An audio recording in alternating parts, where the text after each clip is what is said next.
Good morning, students. How are you? I hope you all are fine. Today we are discussing about chapter number 3, Civics, page number 34. You will have to open and see a debate in the Legislative Assembly.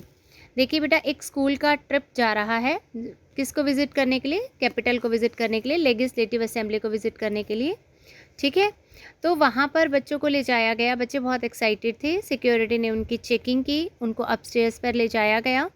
वहाँ पर उन्होंने क्या देखा कि रोज of desks and benches, जिस तरीके से आपके क्लासरूम में बेंचेस लगे होते हैं, ठीक इसी तरीके से वहाँ पर बहुत सारे डेस्क लगे हुए थे। क्यों लगे हुए थे? क्योंकि वहाँ पर असेंबली में डिबेट होनी थी। और डिबेट किस टॉपिक के ऊपर होनी थी? Current issues, current problems. And MLA can express their opinions and ask questions also. Okay? And suggestions also they will have to give. Suggestions भी देने थे। और जितने भी वहाँ पर मिनिस्टर्स थे उन्हें रिप्लाई करना था क्वेश्चंस का, और साथ में एश्योर करना था कि कौन से स्टेप्स उनके द्वारा लिए जाएंगे जिससे ये प्रॉब्लम को हम सॉल्व कर सकें। चीफ मिनिस्टर और अदर मिनिस्टर्स जो थे वो सारे डिसीजन लेते थे and run the government also.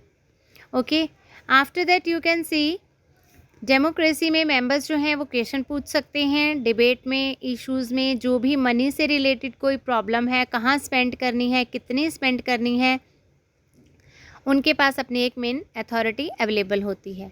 After that here are 6 MLAs who has given their opinions about any problem. First MLA says in the constituency of अखंड गांव, हेयर इज अखंड गांव। अखंड गांव की बताई जा रही है यहाँ पे घटना। तो ये कह रहे हैं कि वहाँ पर डायरिया की वजह से 15 डेथ हो चुकी हैं। बहुत ही ज़्यादा शर्म की बात है गवर्नमेंट के लिए कि गवर्नमेंट इस चीज़ के लिए, इतनी टेक्नोलॉजी हो चुकी है हमारे इंडिया में, उसके बाद भी इस सिचुएशन को कंट्रोल नहीं कर पा रही है government. Second MLA says my question is why are government hospitals in such a bad situation। Means इतनी सारी फैसिलिटीज़ होते हुए गवर्नमेंट के पास, इतने डॉक्टर्स होते हुए, इतना मेडिकल स्टाफ होते हुए, गवर्नमेंट जो है वो प्लान नहीं कर पा रही है कि इस सिचुएशन को किस तरीके से डील किया जाए, जबकि ये एक एपिडेमिक हो चुकी है। देखिए, एट प्रेजेंट भी कोरोना की वजह से एपिडेमिक है, ठीक है। और 2006 में जब डेंगू था तब भी हमारे इंडिया में ये प्रॉब्लम क्रिएट हुई थी। ओके, उसके बाद MLA 3 की बात करें। MLA 3 क्या कहते हैं? He says my voting place has a serious shortage of water. MLA 3 क्या, जो पर्सन है वो क्या कहते हैं कि मेरे एरिया में वाटर की इतनी ज़्यादा शॉर्टेज है कि वहाँ पर लेडीज़ को 3 या 4 किलोमीटर तक पानी को कलेक्ट करने के लिए जाना पड़ता है। कितने टैंकर्स भी मंगवा लिए लेकिन प्रॉपरली वाटर की सप्लाई नहीं हो पा रही है, ना ही लोगों को प्रॉपरली क्लीन वाटर अवेलेबल हो रहा है। MLA 4 सेज कि मेरे जितने भी ये कलीग्स हैं वो सारे हर बात को बढ़ा चढ़ा कर बता रहे हैं। गवर्नमेंट ने बहुत सारी सिचुएशन को कंट्रोल करने के लिए काफ़ी स्टेप्स लिए हैं, ORS के पैकेट्स डिस्ट्रीब्यूट किए हैं, वाटर टैंकर भेजे हैं, लेकिन फिर भी प्रॉब्लम जो है अभी बरकरार है, सॉर्ट आउट अभी पूरी नहीं हुई है। MLA 5 says we have poor facilities in our hospitals। हमारे हॉस्पिटल में बहुत ज़्यादा पुअर फैसिलिटी है। क्यों है? क्योंकि डॉक्टर्स जो हैं वो लॉन्ग लीव पर चले जाते हैं, और ये हमारे इंडिया के लिए बहुत ज़्यादा शर्म की बात है। तो फिर वो MLA 4 को जो है अपोजिट करता है, अपोजिशन में बात करता है। वो कहता है ORS के पैकेट दे जा चुके हैं। आपको पता है कितने लोगों को मिले हैं?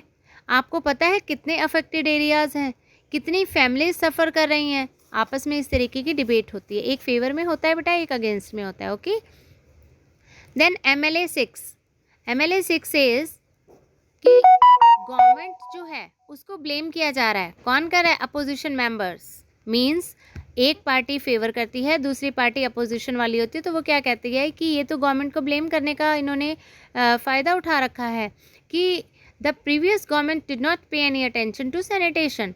अब MLA 6 क्या कह रहे हैं? जो पहले वाली गवर्नमेंट थी उन लोगों ने सैनिटेशन के लिए कोई भी अटेंशन नहीं ली, कुछ काम ही नहीं किया है। लेकिन अब वाली जो गवर्नमेंट है, अब वाले जो मेंबर्स हैं वो तो प्रॉपरली काम कर रहे हैं। There is no problem at all also. तो जितने भी मेंबर्स हैं वहाँ पर वो डिबेट कर रहे हैं कितने एक्शंस हुए हैं, कितने नहीं हुए, कितने स्टेप्स लिए गए हैं, और एमएलए इकट्ठे होकर रिस्पॉन्सिबल होते हैं किस लिए, for the work of the government ने क्या काम किया है, क्या प्रॉब्लम्स आई हैं, ओके। और फिर उसके बाद क्या होता है कि जो चीफ मिनिस्टर है that is called executive part of the government, वो क्या होता है हमारी गवर्नमेंट का एग्जीक्यूटिव पार्ट माना जाता है, ओके। एग्जीक्यूटिव पार्ट क्यों माना जाता है बेटा, क्योंकि वो सारा काम सुपरवाइज भी करता है, प्रॉपरली मेंशन भी करता है, अथोराइज्ड भी होता है, okay. Then working of the government, अब देखिए इसमें वर्किंग ऑफ द गवर्नमेंट में यू कैन सी